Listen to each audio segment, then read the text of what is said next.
Image Comics' Spawn has always been a comic character I've never been all that familiar with, despite finding him really cool and having the utmost respect for everything he has accomplished, seeing as he isn't a property owned by the big two, Marvel and DC. I've said it time and time again, but Spawn is easily the best superhero created outside of those two companies. His popularity, appeal, and appearances in various media forms is evidence of that.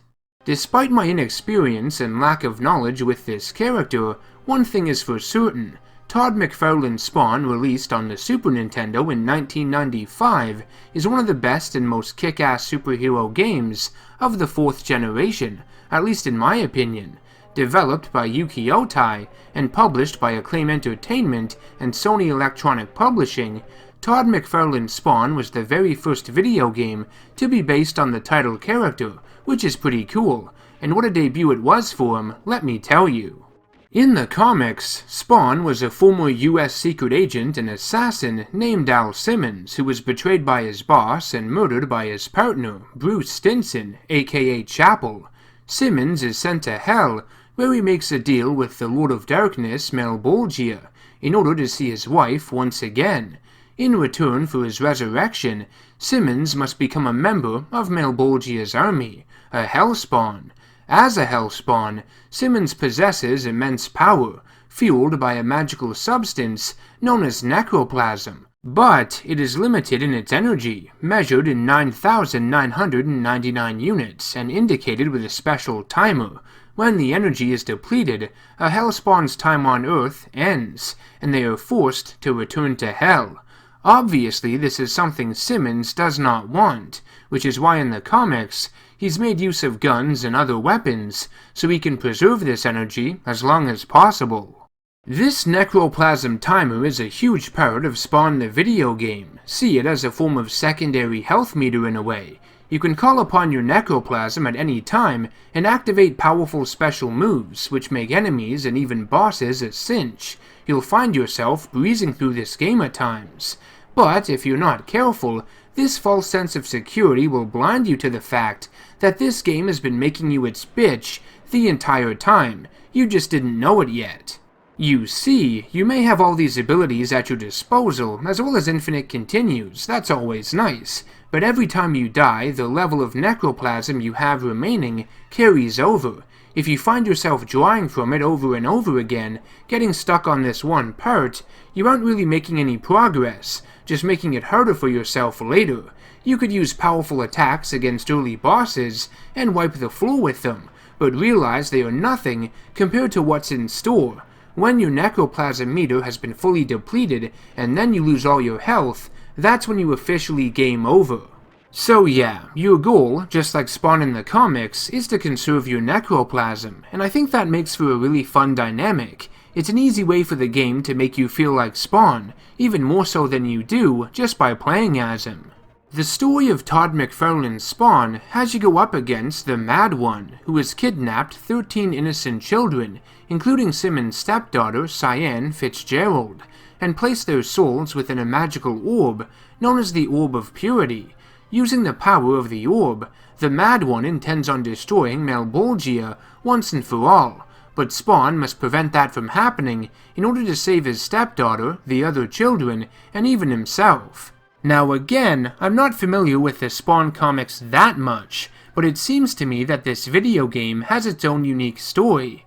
The Mad One is a character I have not seen outside of this game, and I can't find any information on him online, so to my knowledge he was never in the comics.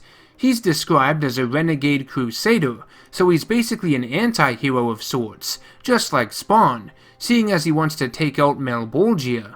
Problem is, he's willing to kill kids to do so, which means he's the bad guy of this story. Notable characters from the comics that make their way into the game include Overkill, the Redeemer, the Clown who transforms into his true self, Violator, another one of the Fleabiac brothers I'm guessing, I just don't know which one, Anti-Spawn, and of course, Malbolgia. Fighting each of these bosses is a lot of fun, and makes it feel like the comic books have come to life. Unlike early 3D games that have not aged very well in some areas, like the PlayStation 1 or N64 for example, I think Super Nintendo games and ones of that era have, especially when adapting superheroes and comic book characters like these. The visuals of the console and its graphics just match the style and tone of comic books perfectly. It's a match made in heaven, or I guess in Spawn's case, a match made in hell. Anyways, back to the bosses. I have to admit, I have never been able to beat Spawn legitimately without cheats. It's a hard son of a bitch and it can become extremely difficult to conserve your necroplasm energy, saving it all the way until the end.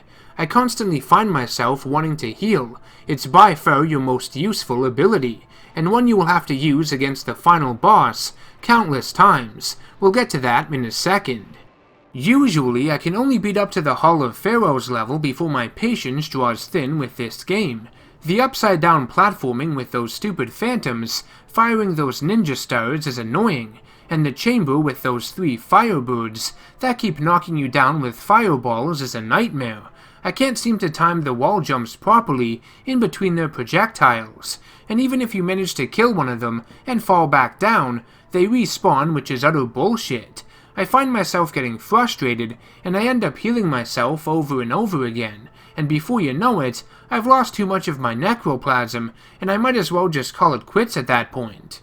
Even if you manage to make it to the final levels, the game has you face a gauntlet against several of the bosses you have faced up until that point, even a few new ones thrown in like Spiky Ballman over here. The battle against the Mad One is ridiculous. It's one of those bosses that make you question if the game is bugged or something. You have to hit him like 10,000 times before you can start seeing any damage, and by that point, I have carpal tunnel in both hands, and the controller is gonna fly out of them like a bar of soap due to the sweat buildup. But the finishing blow to put you out of your misery, the Coup De Gras if you will, has got to be the final boss against the new breed, this big grey motherfucker.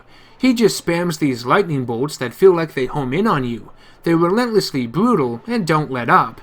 This is when whatever amount of necroplasm you have salvaged up until this point is flushed down the shitter. He does crazy damage, you're always having to heal, and remember, when you die and retry, you don't get that necroplasm back, so you're always starting with an even greater and greater disadvantage each time.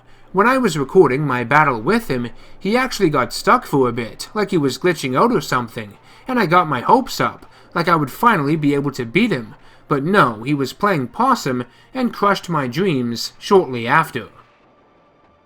Spawn on SNES got mixed reviews when it first came out, but I find the game has grown in popularity over the years. It's widely considered to be the best Spawn game of all time, which is fitting, seeing as it was his first. Like I mentioned, I think the 2D graphical style of the Super Nintendo fits comic book characters perfectly, and Spawn is no exception. The character models, environments, comic book styled cutscenes, it makes you feel like you're playing through an issue of the Spawn comic. It's great.